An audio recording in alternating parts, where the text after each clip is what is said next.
Welcome to Women Rise, We All Thrive, a Schneider Electric's podcast dedicated to bringing you stories of how women rise in a historically male-dominated industry. At Schneider Electric, we believe that both men and women are critical to achieving gender equality and promoting women's empowerment.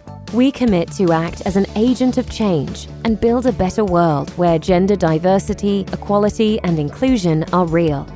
In this podcast series, you will hear real stories of our colleagues across the globe, both female and male, on how they commit to being part of the solution and driving changes from the inside out.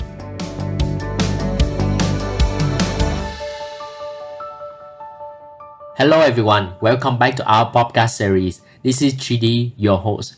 Today, let's continue the journey of exploring another habit in how women rise. And our guest speaker for today is gonna be Edna Lim, HR Director, Global Supply Chain Central Functions. Hi Edna, thanks for joining us. Can you briefly introduce yourself and your career at Schneider Electric?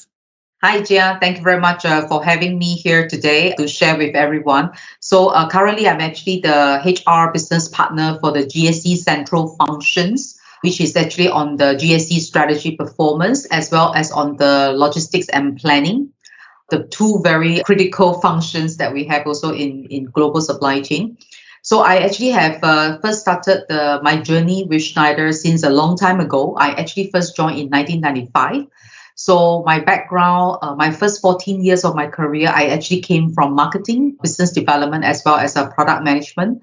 So it's only by, I would say that a very good opportunity that I moved into global supply chain subsequently specializing into the area of employee engagement and diversity before taking up a HR business partner role with procurement starting 2015. Thanks for the introductions and briefly share about your career as Schneider Electric.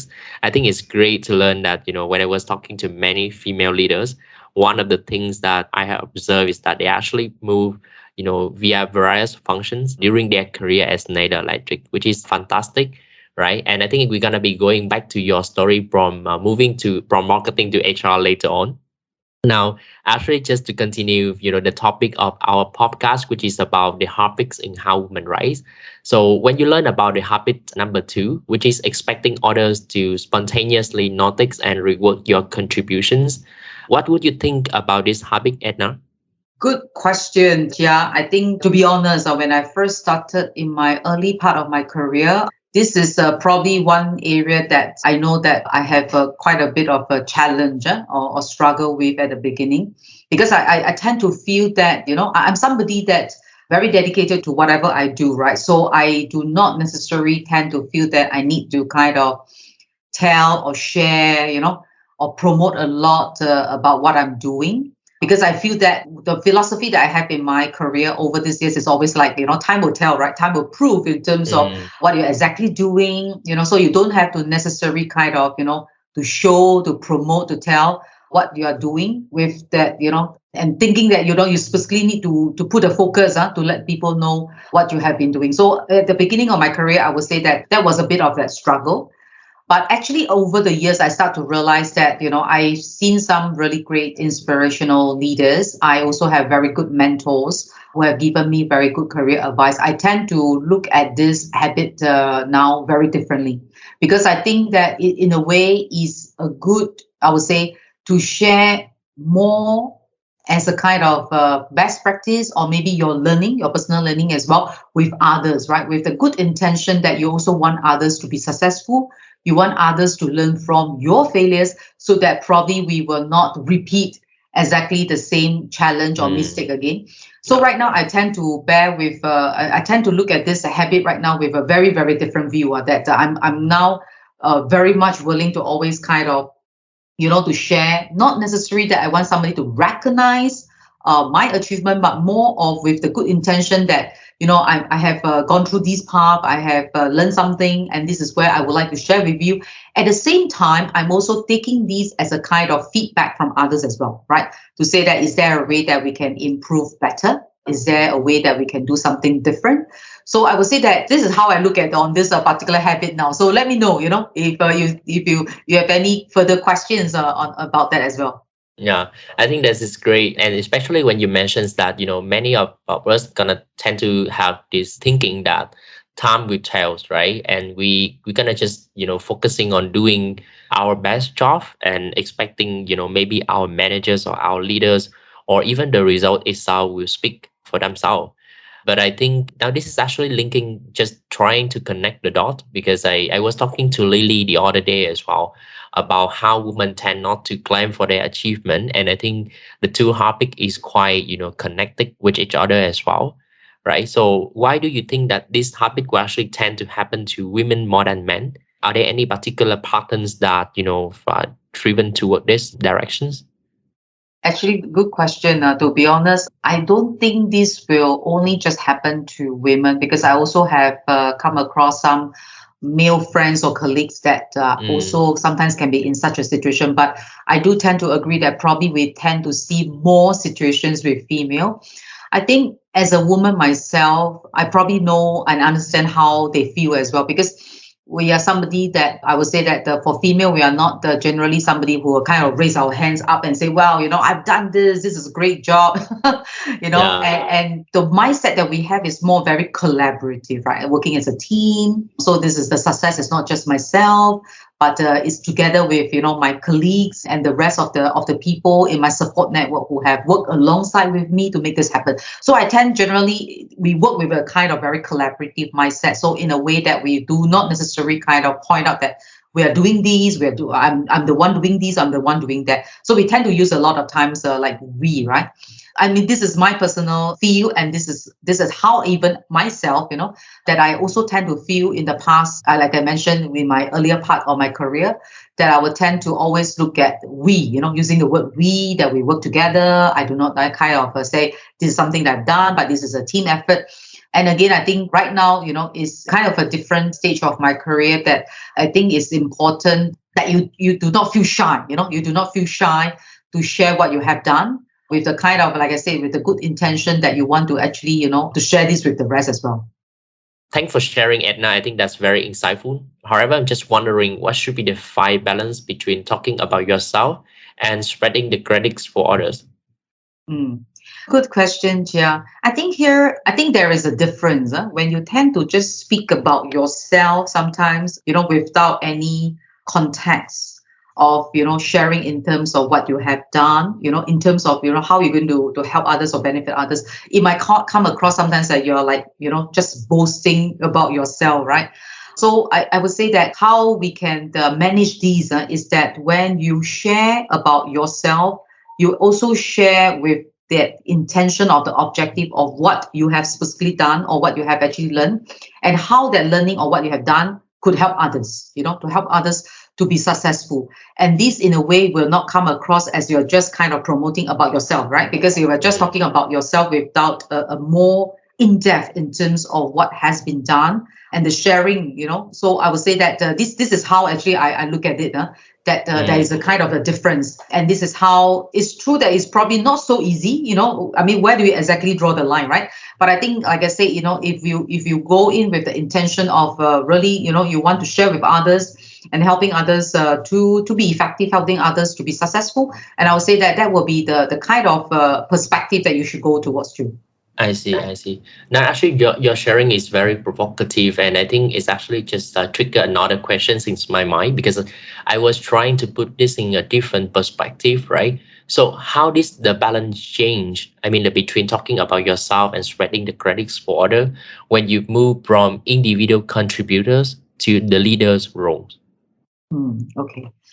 I mean, I have managed teams before. And again, I think here, right, I always believe that the success does not depend on only one person. The success, like you can be a high performer, you can, bring, deliver so much with the impact. But very important, I feel that success is really a team effort. Yeah. So be it whether you are leading a team or whether you are individual contributor, if you really want to go far, right, in down the road, you have to go as a team. So if we look from that perspective, that whatever I do, okay, is not just that I'm the one successful. There must be, a group of people that actually help me to be able to deliver this, right? So I would say that when we look at in terms of helping others to be successful, we should actually go and with that kind of in mind, in terms of, it's a team effort. It's not an individual person's, that is able to deliver with so much impact. Yeah, I see. Oh, that's actually very interesting. Now back to your personal story. How actually did you decide to move from marketing to HR?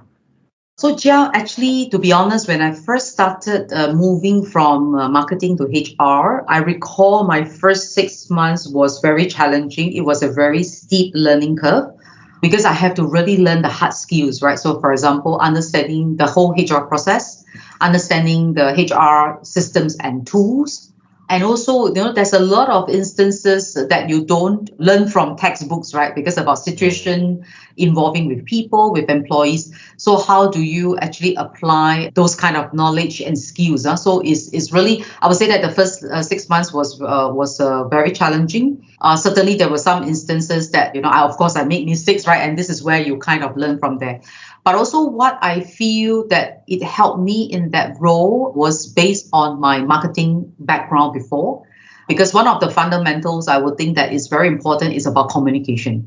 Because you need to speak to people, you need to listen to them, and you cannot just be sitting in an office and thinking that, wow, preparing a PowerPoint, beautiful PowerPoint, you're able to really understand, evaluate the current situation. So by going out, speaking to people, listening to them, understand what are the challenges, understand the issues, and also talking to business leaders to understand about the business challenges and how HR can come in to support in terms of the business goals and priorities. So I recall that that was challenging, but it was very, very exciting start for me as well.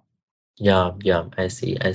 But just this question is actually gonna be a little bit more details on this. Any obstacle that you have encountering during that transitions, like for example, any doubt that people gonna have on you because you have a very different background versus HR? Like, have you encountered these situations before, and how did you actually overcome?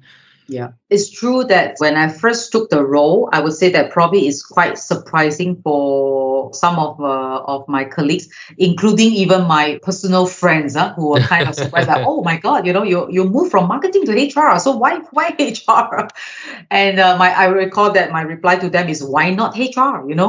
So yes, to be honest, I think from like a new kid on the block, right, coming into this role, certainly people will look at you, they will observe you, they will look at what you have done. So how do we actually earn the credibility? I would say for a start is, first of all, I think you need to be humble. You need to earn the trust. You need to build the trust, right? So by gaining the trust, people will be more collaborative to work with you.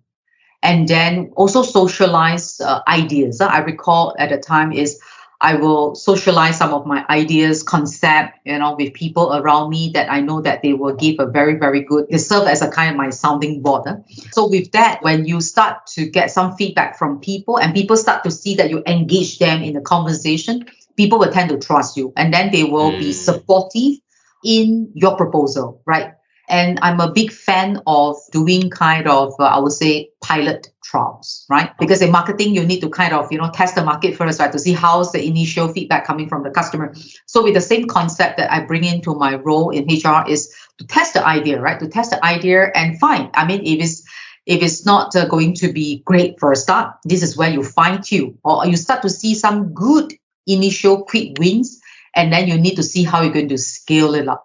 So I would say that to earn credibility definitely takes time, but I think the key ingredients will be basically about, gaining the trust and also to build a kind of, I would say, collaborative environment for people who feel comfortable and feel very safe to offer their feedback and comments and not being kind of judged or criticized. Wow, I think that's great. Now, I recall that you also mentioned transferable skill, right? And I think you mentioned communication as one of them as well. So just wondering what other transferable skill that you think gonna be universals in case, people want to switch their career, not just from marketing to HR, but in any functions beside communications. What are the transferable skill that they should be, honing in order to prepare themselves for the transitions? I would say that today there is no one like, a formula, a standard formula. But in my personal experience so far on my career, I see these are the key skills that actually have got me through in my several role changes. First, again, I would stress a lot about communication, right? So communication itself actually includes like a two-way communication, right? So it's not just a one-way, but two-way is that when you speak, when you try to deliver, you also need to understand whether the audience understand you, right? So this is a way that you need to bring in the active listening, right? The open listening, and be humble, okay? And also, I think it's important that you need to show empathy and care, right?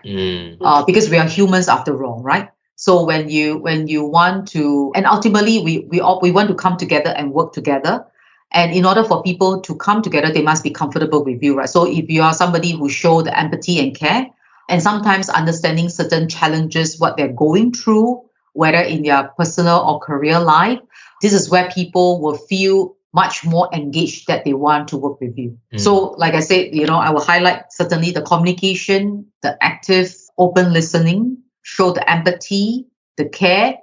And also I'm a person that, of a lot of humor, right? So I work hard and play hard as well. So together with my colleagues, I will also bring in the element of having that fun, right? Because we want to also enjoy while we are at work. Yeah. So I think if you bring in the element of fun, people will feel like, wow, it's a bit relaxed. It's not always just about serious topic.